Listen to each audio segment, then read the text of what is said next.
Before we get to McShay to break down all four games and maybe a little look ahead to the conference championship weekend, my favorite weekend of the NFL season, I want to talk about winners and I want to talk about losers.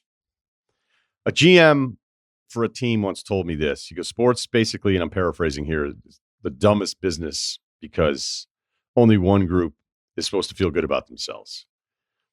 And, if this GM doesn't have a championship, you can be like, all right. It was like when Billy Beane basically said you build your team, you play the 162, and then it's a flip of the coin.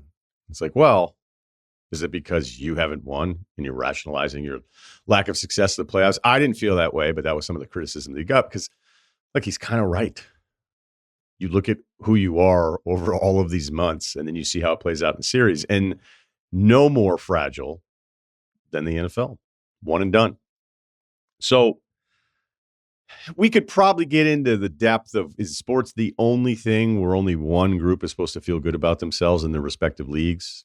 I guess you could say politics maybe has some similarities, except for the part where, if the Bills were making fun of the Chiefs for 4 years, and then at the very end, the Bills were like, hey, do you want to join up and beat the Ravens together? That would be a little bit more like politics. But if you're in sales, you don't have to be the number one guy. You can have a great year. If you're managing portfolios, you don't have to be the number one performing fund or bank or whatever. You can have an awesome year and feel great about yourself. Entertainment. If you look at movies, you look at television, right? You don't ask what's wrong with Once Upon a Time in Hollywood when it loses Best Picture to Parasite. But we do that in sports. And maybe that's why all this matters so much. Because some of you have been in funk for 2 days because your team lost. Maybe it's a few hours. Maybe it's a week if your team lost in the wild card round. You can't watch or listen to anything today. Maybe you go back to this episode and check out Life Advice and skip everything else. Okay. Maybe you're watching everything. Maybe you are listening to everything. And maybe you're yelling all night, all morning. Maybe you're on message boards. Maybe you're just firing off tweets. You're blocking people. You're just so mad. And maybe that's why where only one group is supposed to feel good about themselves. Conversely, every other group feels terrible about themselves.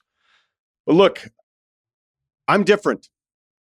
The way I see things, the way I talk about things, the things that I think are important, I think you know this by now. I'm different. It's not that I'm trying to be different. I just see things differently. And I don't think that the NFL is a collection of losers all waiting out these last four teams. So I'm going to give you the winners. And then I'm going to give you the losers. And then I'm still undecided on a few things and have that come full circle to how you're supposed to feel if you're a Bills fan today. Even if you're not a Bills fan, the better question is, how should you feel about the Bills today after losing to the Chiefs again in the playoffs? Here are the winners. Houston's a winner. You got a quarterback who looks like he's going to be the guy for 10 years. D'Amico Ryans looks like he's a terrific coach. Now, granted, you'll get mad about him in 3 or 4 years if they don't win enough, and he'll get cycled out just like everybody else does. But young defense, quarterback, add a receiver to this group. You should feel like a winner. Stroud's the youngest dude to ever win a playoff game. I believe the first quarterback selected in the top 2 to win a playoff game since 1967. Look, they might go 7-10 next year, but just you're excited. Yeah, sure, it sucks you lost to Baltimore, but you're okay with it, and you should feel good about it. Green Bay's a winner. A lot of the similarities, coach, the quarterback, in love. Yeah, we're worried about the defense a little bit, but all the youth on the offense at the skill position stuff, that's not a team that should feel bad about themselves today. The Rams, 3-6 to 10-7, 0 expectations. Good season. Detroit, you're already a winner. You can't have their history, get to the NFC Championship game, lose it. You might be disappointed, but months from that disappointment, and if it's a gutting loss, granted, we're talking about like different things in the emotional scale. Detroit can win this game. They absolutely can win this game. But if they don't, you're not going to be like, oh, what a massive disappointment. Again, when we start talking about guys being 80 years old, they're like, man, at 57, that's when I was hooked with Lions football. Tampa Bay, you should feel like a winner. Maybe you have some kind of solution with Baker Mayfield. It feels like he's worth re-signing. It'll be interesting to see what that number is. We're like, look, we're still not totally sold, so we get you at a discounted number, which then makes us sold. It's not a great division. They could be out of the playoffs next year. But that was a battle against Detroit. They fought, they hung in there, but they weren't the better team. So no shame in that. And if you were to say, hey, Tampa, like week 11, week 12, they're going to beat Philly at home and make Philly look like they have way more problems than they do in a playoff game, nobody would have ever seen that coming. Cleveland's a little tougher because of that great defense and get torched by Houston. But when your quarterbacks are Deshaun Watson, PJ Walker, DTR, Jeff Driscoll, and Joe Flacco, those are the players that played that position for you this season after losing 60% of your projected offensive line. You've got a defense that's off the charts that you'd expect to carry over in the next year and a coach of the year candidate in Stefanski. I think you still should feel pretty good, but we're about a year. I should say it this way. I have one more year on my open mind about Deshaun Watson ever being a dude again. All right. I got one more year and then I'm out. But I don't think they should feel like losers. The losers are Philadelphia for a million reasons that we would all agree on. Dallas, because it's all right, 12 wins in a row, 3 straight years. I know everybody's pissed they brought back McCarthy, but you hate hearing it. Most of it works, but it didn't work at home in the playoffs again. But that's more about expectations. So I think that's fair. And then you have Miami. You might score 50 a game in September next year. Nobody's going to care. And those are the rules. Pittsburgh tier. The only team I have in the Pittsburgh tier is Pittsburgh. I don't know what to do with them because they're not losers. The team wasn't very good. I still can't believe they were a playoff team. And the weird thing is that game against Buffalo, you're like, wait, is this about to get really weird? And it didn't. Buffalo closed them out, and that's fine.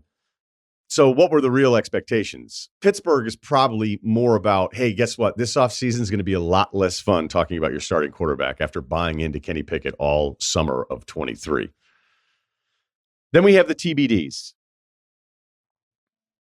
Kansas City, because of standards. Baltimore, because of this incredible season and that defense that looked horrifying against Houston this weekend. And then San Francisco, because it's like, all right, Shanahan, let's go. You finally get the come from behind victory in the fourth quarter. Didn't look like you should even have beaten the Packers. You've got to get to the Super Bowl this year.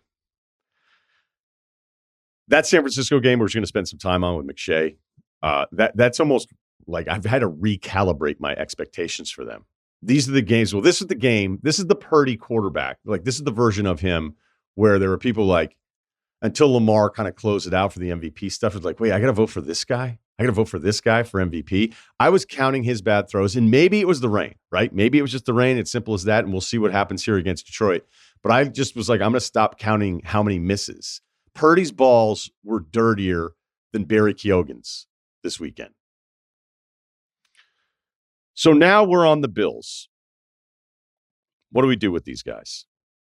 Let's actually start with Mahomes. Mahomes now headed to his 6th AFC Conference Championship game, which is every year he plays the position. Every year he's been the quarterback, he's in this game. Not a bad start. He's 13-3 in the playoffs. You know he has a couple of Super Bowls. So Brady had 8 straight AFC title game appearances from 2011 to 2018 with the Pats. He had 13 with the Pats, 14 overall, with the 14th obviously with the Bucs. He has the head-to-head Super Bowl win over Mahomes, which no one ever understands why I say this, but Mahomes getting smashed 31-9 in the game, the way he played, that made me love Mahomes even more. That's one of my favorite Mahomes games of his entire career, and his team got destroyed. So we know what the start of the Mahomes resume is. We know what the Brady resume is. And the fact that I'm even open to the idea of Mahomes potentially having a resume that could match or exceed what Brady has done is the highest compliment I could pay to any quarterback ever. If you mapped out Brady's stuff and you're like, yeah, and then another guy's going to challenge it when he's done, you'd be like, what are we like? That's the dumbest thing ever. Like, is your show just on digital or is it on actually a TV station? Like, it doesn't make any sense. And yet, we'll see. Like, Brady feels like this thing that it's like in a dream where you're running towards something and it just never gets any closer because it's all fake. That's what Brady's resume is, but it's actually not fake. Or the idea that you could reach out and touch it if you're Mahomes. So that's who the Bills lost to. That point. I can run through every single Mahomes stat here, on and on and on, what he's done and all this different stuff. But him even being on track to potentially match, which still feels unlikely what Brady did, that's who the Bills keep losing to. Okay? The Bills don't have a Josh Allen problem. I don't think they have a coaching problem with the fake punt. Although I still don't understand that McDermott 9/11 thing. I just can't fathom being like, this will get the guys fired up. This will work.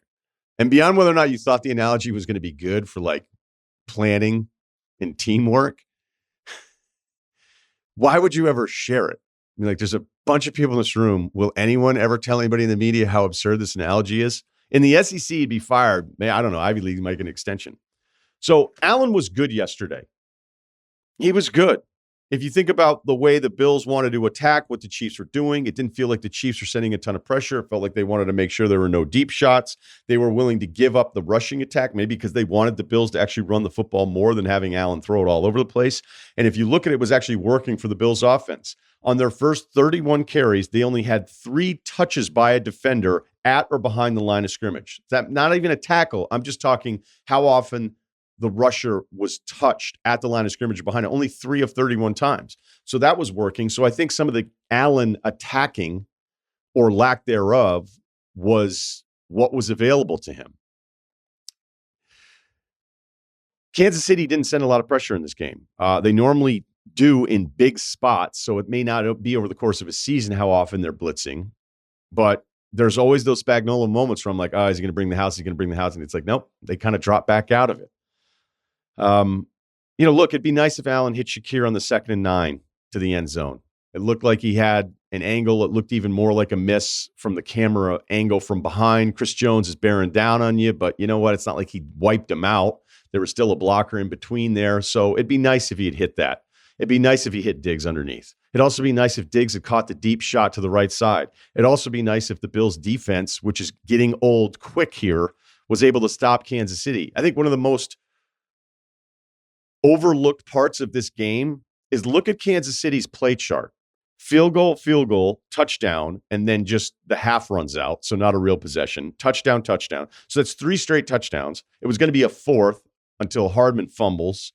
Then it's the touchback, and then it's the punt after the penalty on 3rd down. So it's the only time they actually get them off the field, the punt, and then victory formation. So essentially the defense had stopped them once.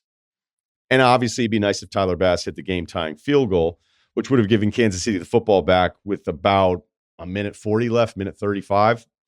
And I'm sure, like me, you're like, well, if Mahomes had gotten the ball back at 27-27, you're still going to lose that game because of Mahomes. Although, as we pointed out on the show this season, in those Mahomes moments, my favorite thing to watch. All right, Mahomes needs 4, he needs 3. Like, we'll see what happens.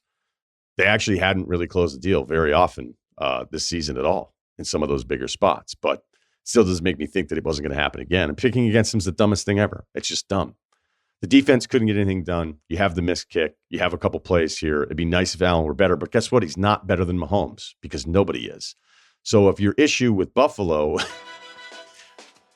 look, you want to call them winners today because of the disappointment? We agree. But when you're losing to Mahomes, you're not a loser.